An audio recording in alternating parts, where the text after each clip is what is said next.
Whopper, Whopper, Whopper, Whopper. Everybody said BK. Okay, Have it it your way. And that's how we start the Locker Room Podcast. The That most commercial catchy is- commercial, bro. Yeah, that commercial is insane, dude. It's everywhere. It's genius. It's in between genius.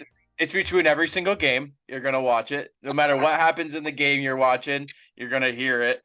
They have remixes of it now. It's like Whopper, Whopper, Whopper, Whopper. It's ridiculous. I don't care how catchy it is. I ain't eating Burger King though. It No, stinks. it's gross. That's like it's raccoon meat. bottom tier fast food. And I don't. Nothing else. I'm not gonna have it I'm gonna have it my way, which is not having it at all.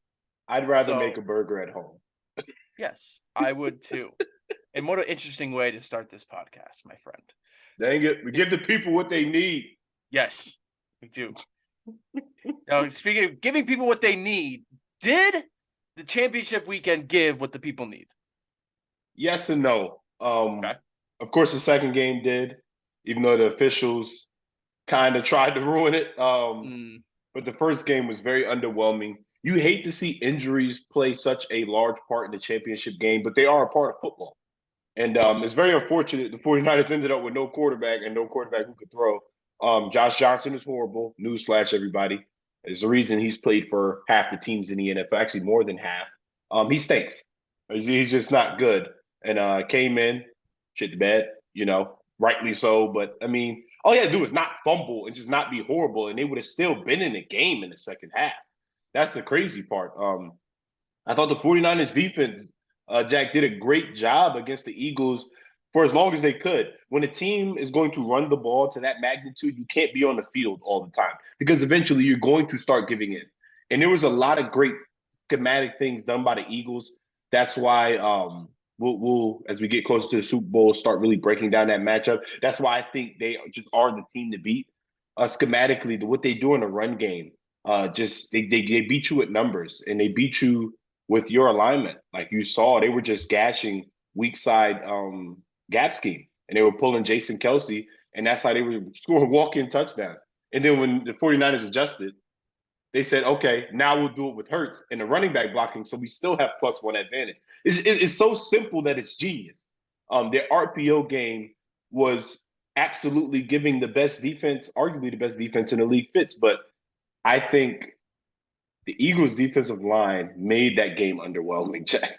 I mean, they came out, I think, with a message. And Fletcher Cox said in a locker room scrum and all that after, I think George Kittle called them the paper defense. He said they were paper defense, as in they look good on paper, but, it's like – and they came out there with a mentality that we're going to be physical. We're going to hit these dudes. And they hit the hell out of them all game. All game, they beat them up. They beat Purdy up early. Hassan Reddick, the fact that he's not a finalist for Defensive Player of the Year is insane to me.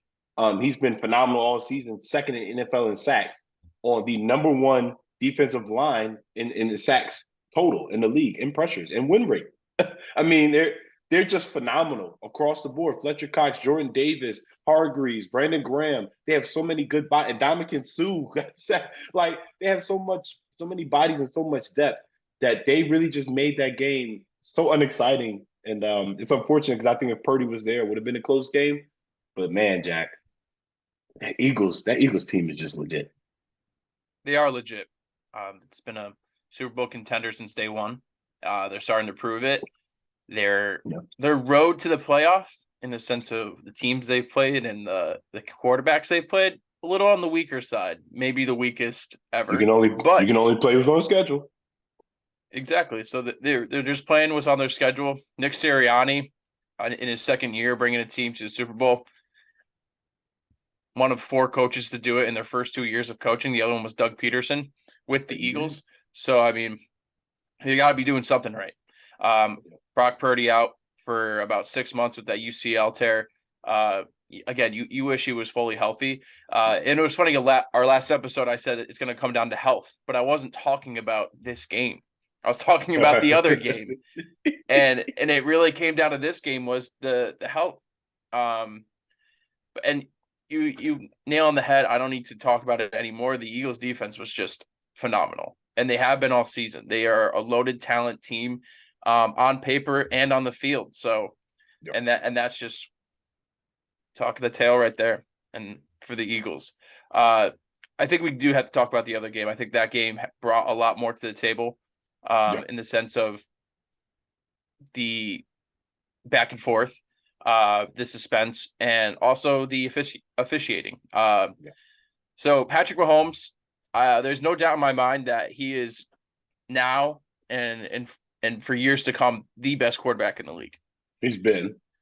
Yes, and but throughout the year, everyone's like, oh, it's close. You got Burrow, you got Josh Allen on the tail, but now he's beat both those guys in the playoffs with an ankle and a half, and he's just proven why he's in the position that he has been for the past 6 years.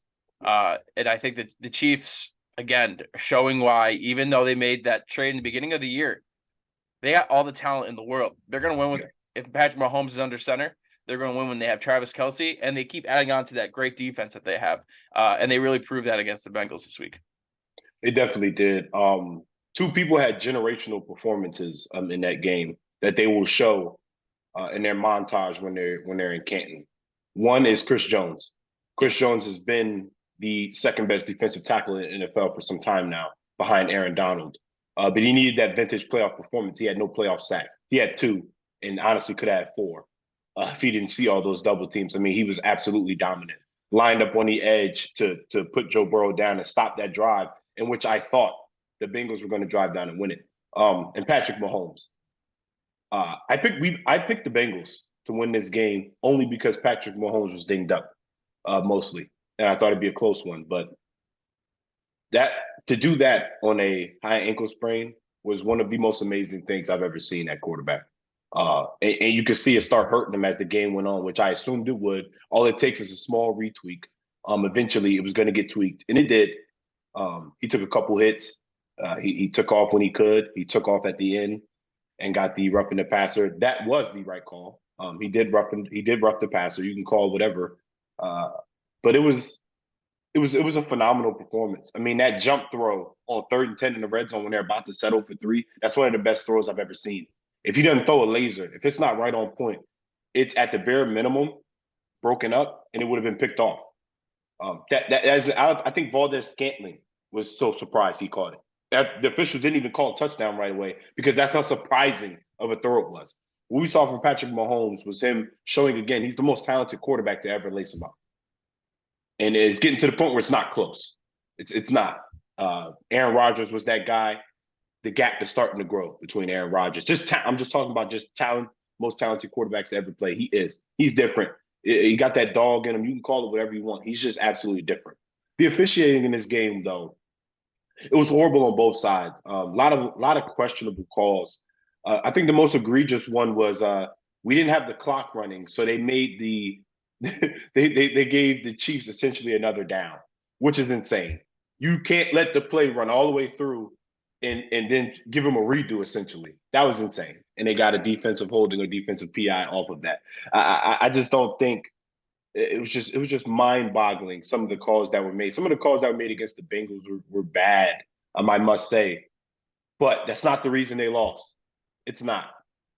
Joe Burrow had the ball with a chance to put an end to him. They got the first down on 3rd and 16. I know Chris Jones got there fast on that 3rd down.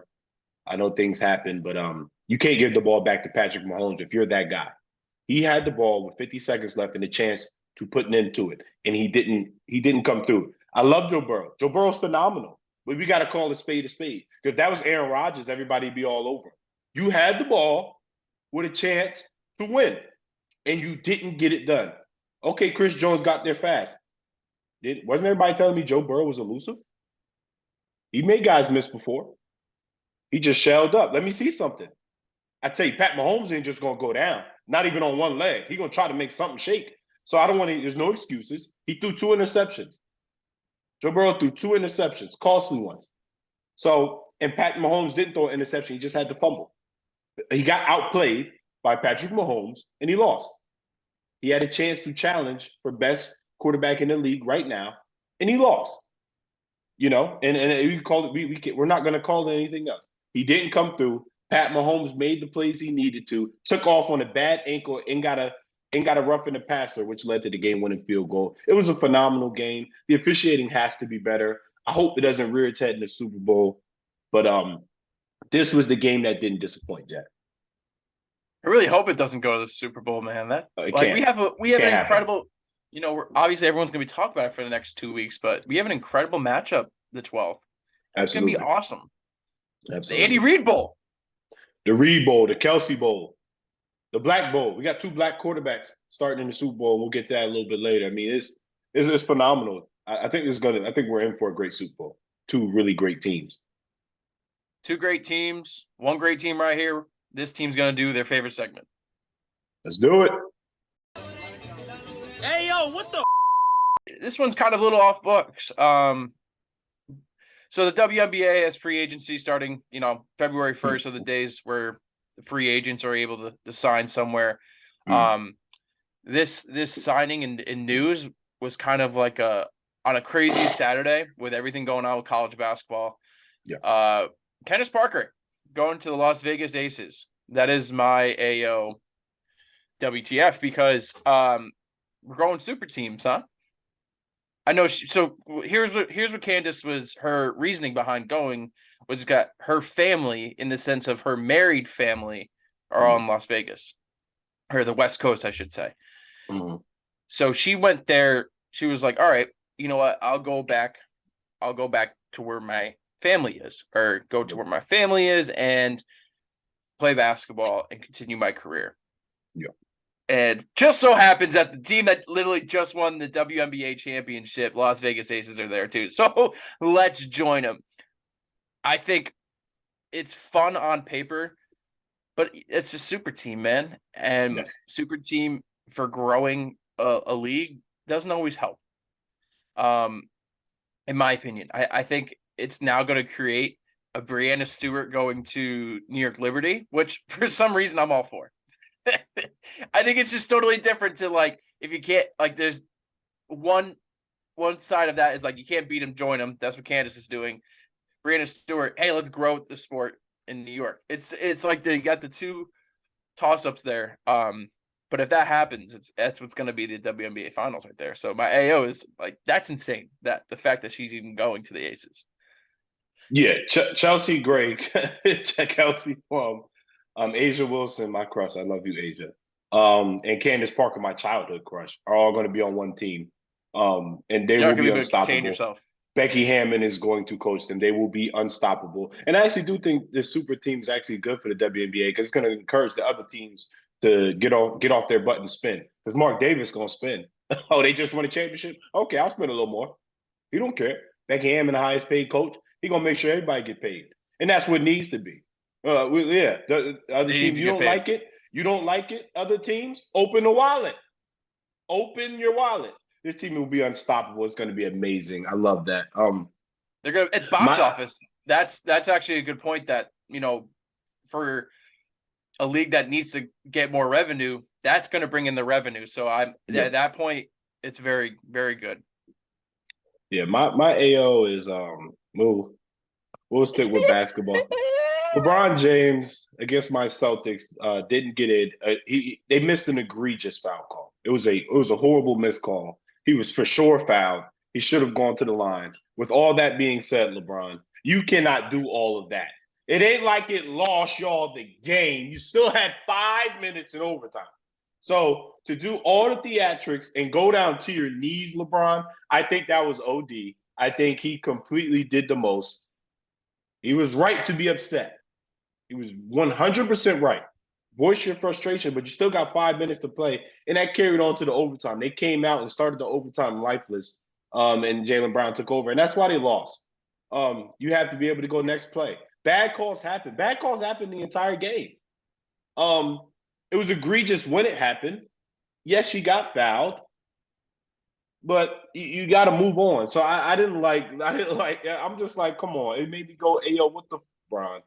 You're too great to do all that because of a missed call. It's not the first time a call has been missed. It's not the first time you felt like you got fouled on a drive that was on at a decisive moment in the game. Come on now. Like, we got to do better than that, Bron. Yeah, he's been doing this for 20 years. That's the worst thing that's ever happened to you? Is a missed call like that? It's not the worst thing. There's a lot of things that have happened since when you Yeah. came into the league in 2003 to now. Yeah. It just isn't. That's not the right call. And like I remember watching that live and going, "Did something else happen?" That's the reaction to a no foul call. Come on. Yeah. Is that how you want to show your kid? That's how you. But like now you have Bronny going into like college. That's how you want to show him that you want to go into the league. That when you get fouled, this is you have to get on your knees and think that the next time it's going to change. It's not. The NBA officials are not great either. Those guys, like, just call this the horrible officiating podcast, and we can go through like every little thing about how bad officials are. But you can't be reacting like that. Yeah, there's no the reaction doesn't fit the crime for sure.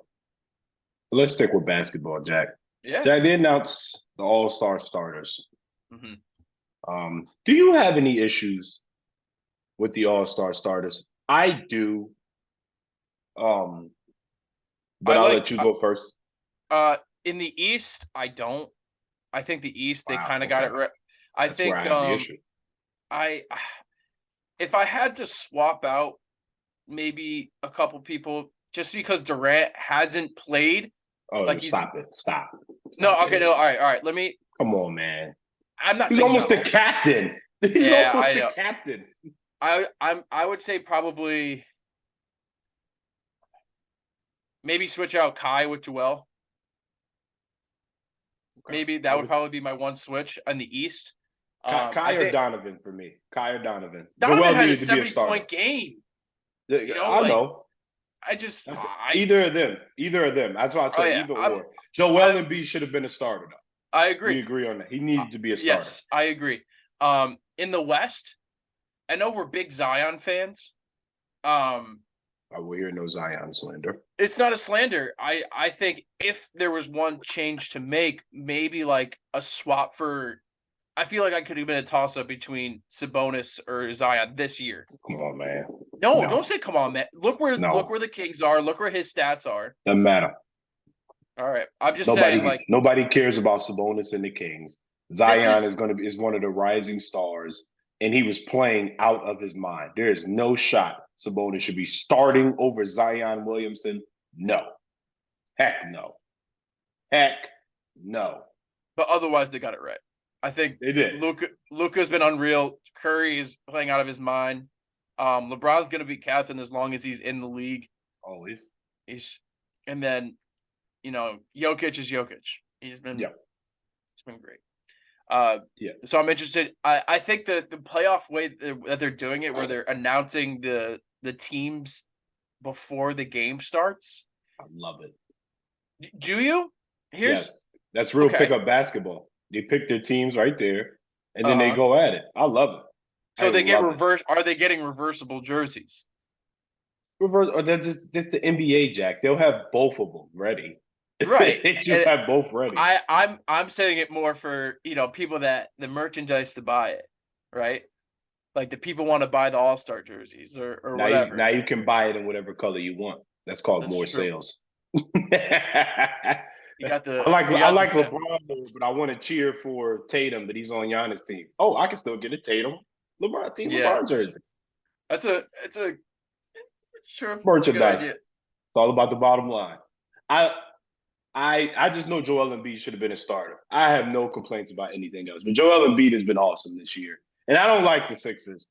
I will never believe in them until I see them get out of the second round. Because they haven't, Don't believe in James Harden in the playoffs at all. But Joel Embiid should have been a starter. It's egregious that he's not. He's averaging like 30 a game. Like, come on now. He's second in MVP odds right now.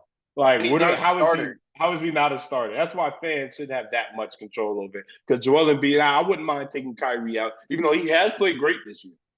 I know people don't like Kyrie because of everything in recent years, but he's been playing phenomenal. Yeah, I thought him ever since he's been quiet. Oh yeah, people he reminded people who the hell he is. Good, and I appreciate that. Ever since he, the whole thing with Nike happened, and he's been quiet. He's been unbelievable. I think He's letting his play do the talk, and I appreciate that. I have one hypothetical question for you since we've been talking about him. Right. Joel Embiid and Jokic went at it a few nights ago, and Jokic got Embiid the put it upper on. hand. Yo, Or excuse sorry, me? I'm no, about to say. that is my Okay. mistake. Embiid really gave it to Jokic. I meant I'm to. about to That's say. what I. He put it on So him, man. he really did. He put So it on him. when it comes to like MVPs and all this jazz, you hear like not my MVP. With Embiid being as talented as he is over Jokic, do you still give like right now? Season ended. Who would you give the MVP to? I think it's time to give Embiid the MVP. Even I still take Jokic over Embiid though. Me personally, I like Jokic's game over Embiid's game. I think it's more Interesting. and Embiid's Okay. game doesn't translate to winning, and until it does, I Jokic gets everybody involved. Jokic can do everything, and that's why I'll still take Jokic over Embiid. But it is time for Embiid to get MVP, even though Jokic is playing at a high level. It's bad for the league if they give him three straight. You can't give I him three straight. I think that's bad for the league. 100% agree. They can't do that. I know he's good, but it's kind of like when Russ, like, he averaged a triple double. Well, he did it again and again, but they didn't keep giving him MVPs. Yeah. Like it needs to go to Tatum and Embiid. I think they need a new MVP.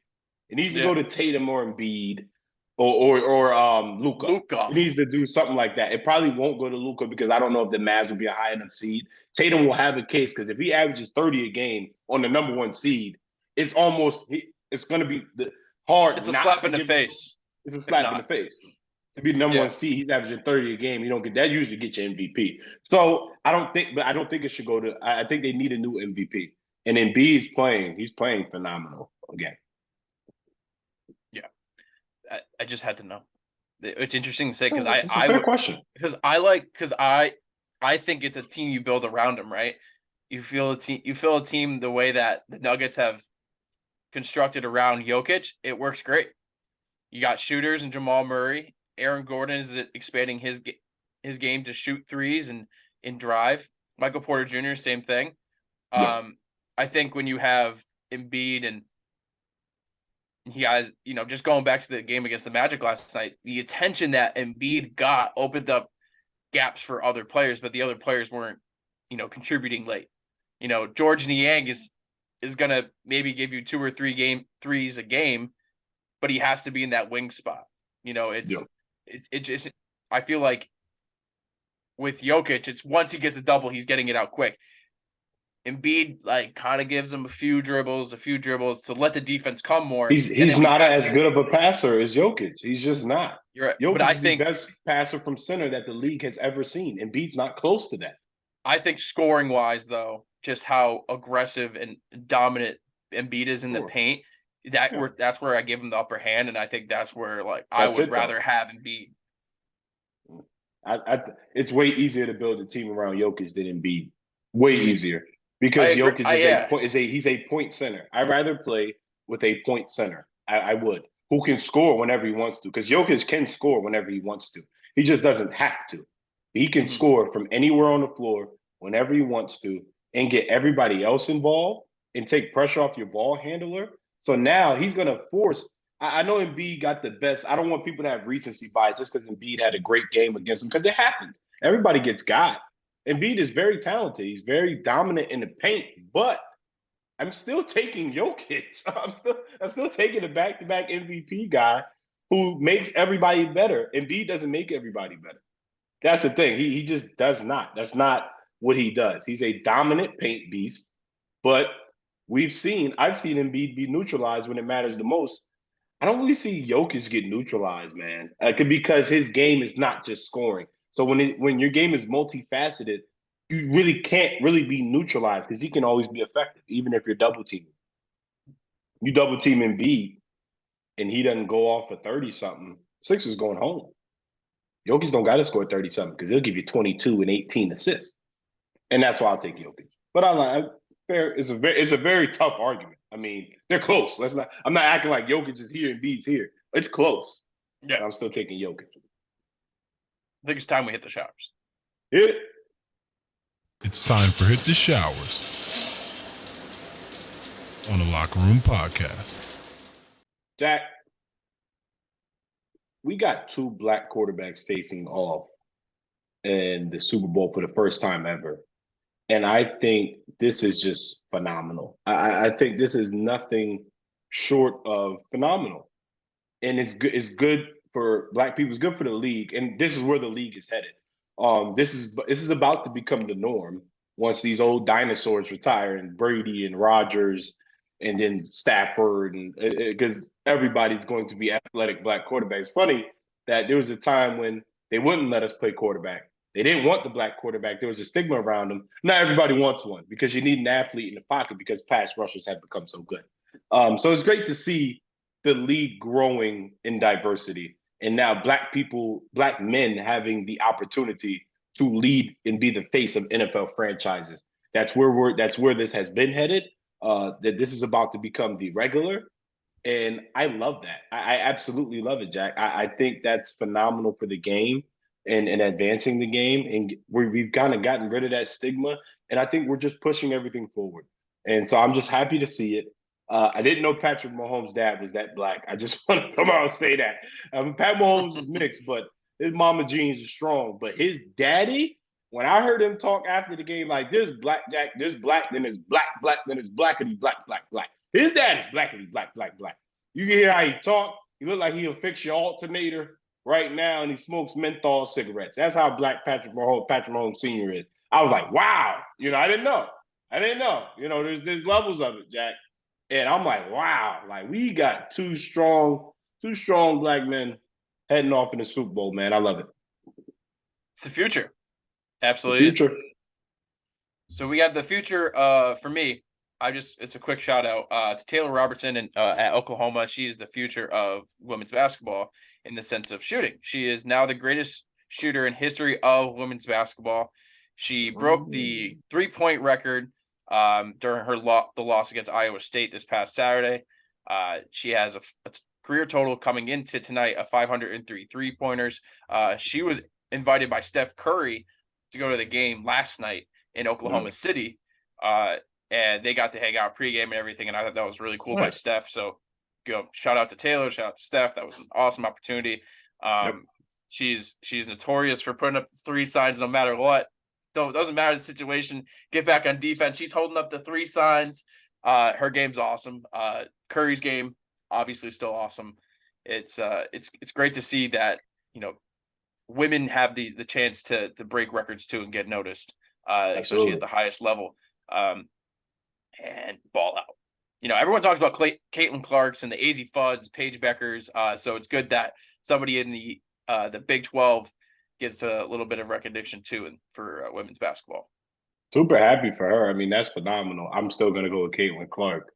That's the best 3-point shooter in women's college basketball. She's just she just ain't going to be there long enough maybe to get the records, but she's the best. Caitlin Clark is the best overall player. Yeah. I think Robertson is the best shooter. Caitlin Clark's the best player overall in the sense of overall scoring. Okay, yeah, she's the best scorer and I think she's the best 3-point scorer too. Because when you can do it off the bounce like that, I mean, good Lord, pull-ups from dang near half, it's tough though. But the fact that Taylor Robinson is driving this conversation, that we love parity, we love competition. We get to debate and talk about it. That's great for the game. Like that's phenomenal for the game. My best player though, I love me some Aaliyah Boston. She is too dominant. And the girl from LSU is coming as well. Oh my God. She is a dog. There are the level of talent all over. Yes. And Aaliyah Edwards for UConn. Oh all the stars coming in and out, and she's just dominating every single game. See, this is good argument talk. We should save this for when we have some of our former Sacred Heart basketball players on. For sure. Later and we'll have a couple former Monmouth women's basketball players. I know a few. We'll get them on because. Man, I love where the women's game is headed, Jack. I love it. There's a lot of talent. There's tons of talent in women's basketball. We got talent in women's basketball. We got talent on the Locker Room podcast here. Find this talent of Sam Pierce and Jack Sullivan on Spotify, Apple Music, YouTube. I don't know, wherever else you get your stuff. You know, we're everywhere. The guys on the helos, they say breaker. We got a locker room podcast every single weekend. You can download us on LimeWire. It's gonna mess up your computer, but do it. Where are you getting this LimeWire stuff all the time, dude? I'm not getting into it. We'll get into it next time. He's too young. He's too young, people. Till next time. Till next time, everybody.